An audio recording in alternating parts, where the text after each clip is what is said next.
Bueno, en realidad a mí me gusta, bueno, es un tópico antiguo, ¿no? Pero esto de informar, formar y entretener, que yo creo que es válido para todos los campos del periodismo, y quizás en el caso de la ciencia, pues bueno, sobre todo esa del medio de formar, quizás es el elemento más característico y quizás que refleja la labor específica que puede hacer el periodismo científico en educar, en alfabetizar a la sociedad, concretamente en nuestro caso a la sociedad española, que tradicionalmente, bueno, como en tantas cosas en lo que ha sido el viaje a la modernidad, España cogió el tren con retraso, y una parte sustancial de eso es coger con retraso el tren de la racionalidad científica, del conocimiento científico, y por lo tanto también la popularización y la divulgación a toda la sociedad del conocimiento científico.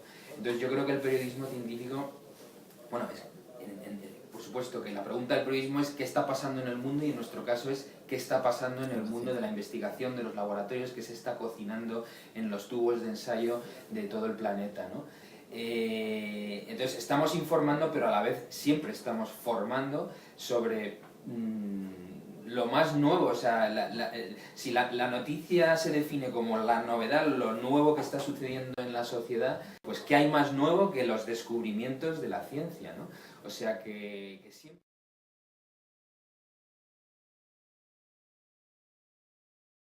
La labor del redactor jefe es la de, digamos, dirigir, liderar un equipo, ojalá liderar, ¿no?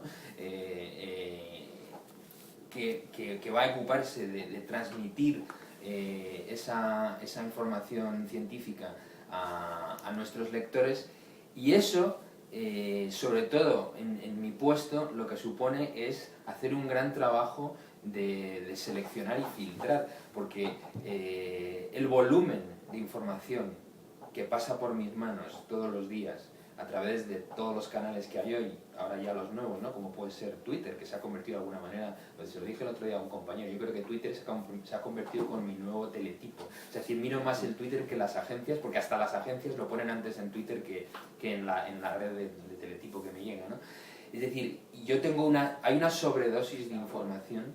Como redactor jefe, el primer desafío cotidiano es, de todo ese bombardeo de información que tengo a través de todos los canales que tenemos hoy, seleccionar, filtrar, decidir cuáles son los temas del día, los temas por los que hay que apostar por su importancia, por su interés social, por el impacto que pueden tener, porque pueden ser especialmente atractivos para el gran público, sobre todo si están basados, ¿no? Que es también el primer criterio, al final el criterio más importante para decidir y apostar por una historia, es el rigor, ¿no? Es decir, de dónde viene algo, es decir, tener el criterio para seleccionar los mejores temas del día y que sean a la vez rigurosos y fiables, ¿no? Entonces mi labor es esa, y es decidir los temas, organizar el trabajo, decidir de qué manera se van a presentar. Además, hoy en día, en mi caso, simultáneamente en un formato tradicional como es el papel, como el digital, que es que hay que pensar cómo vamos a vender los temas con una mentalidad multimedia, porque estamos todos ya trabajando en un entorno multimedia. Y luego yo, como responsable de la sección, soy el canal de comunicación entre redactores y la base de los que estamos mirando las historias del día, y la dirección del periódico, de cara a temas sobre los que se va a opinar, temas sobre los que se va a apostar en la portada, ya sea de la web, de la homepage del mundo.es o del papel.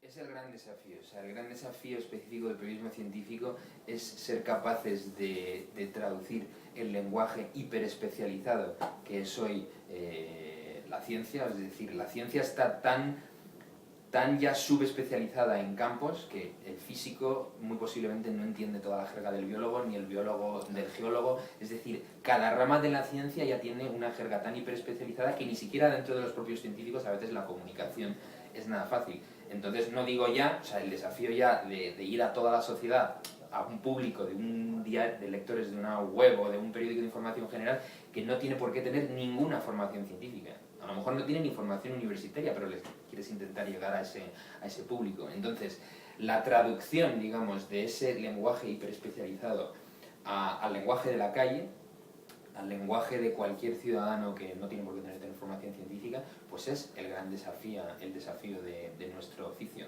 Es muy difícil. Yo muchas veces cito una frase de Albert Einstein, que es: no entiendes algo realmente a no ser que seas explicárselo a tu abuela. Si no se lo has explicado a tu abuela, si no seas capaz de explicárselo a tu abuela, igual no lo entiendes ni tú mismo, ¿no? O sea que quizás el gran científico de todos los tiempos, que es Einstein, de alguna manera ahí está reconociendo que el ejercicio de llegar a todo el mundo, el poder explicárselo a su abuela, puede ser útil hasta para el propio científico, para tener las ideas claras, es decir, cuál es la esencia del mensaje que quiero transmitir. O sea, yo eso muchas veces se lo digo a los científicos, ahora que decías esto de entrevistar a la dificultad de entrevistar a investigadores del CERN o de cualquier campo especializado de la ciencia, pues muchas veces suelo citar esta frase: explíquemelo, como decía Einstein, para que lo entienda su abuela. Que a lo mejor es un ejercicio incluso bueno para usted, y desde luego lo va a ser para toda la sociedad, para entender lo que usted está haciendo, muchas veces con dinero de todos los ciudadanos, ¿no? Porque toda la investigación es algo que de alguna manera es un esfuerzo colectivo de toda la sociedad, y los científicos también tienen la responsabilidad y la obligación de explicar a la sociedad qué han hecho en definitiva con el dinero de los ciudadanos, que han pagado unos impuestos que probablemente han financiado su investigación. El CERN sería un caso claro, ¿no? Entonces, es el gran desafío para los propios científicos y para los periodistas que hacen de canales de comunicación, pero siendo muy difícil, evidentemente no es imposible, es algo que se logra y lo intentamos, lo estamos logrando todos los días. Quedará mucho por hacer, pero yo también te digo, creo que con total objetividad, que en la última década o los últimos 15 años, que es el tiempo que llevo yo dedicándome a esto, el reconocimiento y la importancia de los periodistas científicos ha crecido de manera notable. O sea, es decir, yo he empezado a trabajar en un momento en el que no existían secciones de ciencia para nada. Bueno, no existía ni Internet cuando empecé yo. Que quiero decir que todo este proceso de lo que ha sido, además Internet ha tenido un papel importantísimo aquí en abrir un espacio que ha tenido un impacto popular tremendo, las redes sociales, etcétera. Yo lo que veo es que esto, hay un auge del periodismo científico a través de la revolución de Internet, que yo creo que es imparable. Entonces ese reconocimiento social y ese peso de los periodistas, de la especialización del periodismo científico dentro de los grandes medios, se ha consolidado, está expandiéndose, y yo, a pesar de todos los pesares, es decir, de toda la crisis actual del modelo de negocio de la prensa, etcétera, yo creo que es imparable que el periodismo científico va a tener un reconocimiento y un papel cada vez mayor, por un motivo muy sencillo: porque vende, porque interesa, porque es popular, porque en Internet y en las webs está entre las noticias más leídas continuamente. Entonces yo creo que eso es imparable, y es que el reconocimiento va a venir, si no por otro motivo, porque vende, porque es popular, tiene lectores.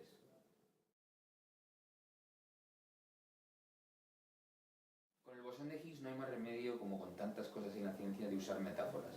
Porque estamos hablando de un nivel de la realidad tan complejo y tan,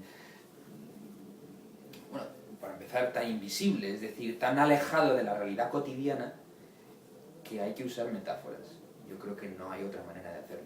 Pero hay metáforas que yo creo que se han utilizado para el bosón de Higgs, y te lo diré con la que usamos nosotros, que por cierto abrió el mundo a 5 columnas. Es decir, que Pedro J. Ramírez, cuando yo entré en la reunión de portada el día del bosón de Higgs, además no me preguntó,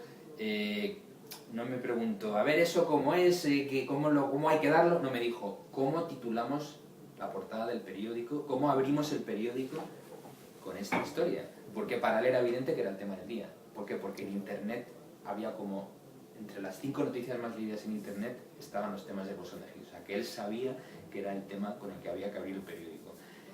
Y encontramos una metáfora que, bueno, a lo largo del día y hablando con mucha gente, estaba claro que había que buscar. Entonces, el titular fue: el cemento de la materia. descubierto el cemento de la materia. Evidentemente eso es una metáfora, pero que es una metáfora bastante válida en el sentido de que al final lo que el bosón de Higgs te está explicando o viene a permitirnos comprender es por qué hay materia sólida. O sea, es decir, la materia que conocemos, que es sillas, mesas, seres humanos, bueno, estrellas, planetas, o sea, todo lo que es objetos con masa, sólidos. Y entonces el bosón de Higgs en un plano subatómico es ese campo, partículas que de otra manera volarían, o sea, el universo sería partículas volando a la velocidad de la luz sin ningún tipo de, digamos, coagulación y de cohesión en la materia que conocemos. Todo eso no sería posible sin el bosón de Higgs, que es lo que da, por eso decimos el pegamento o el cemento de la materia. Bueno,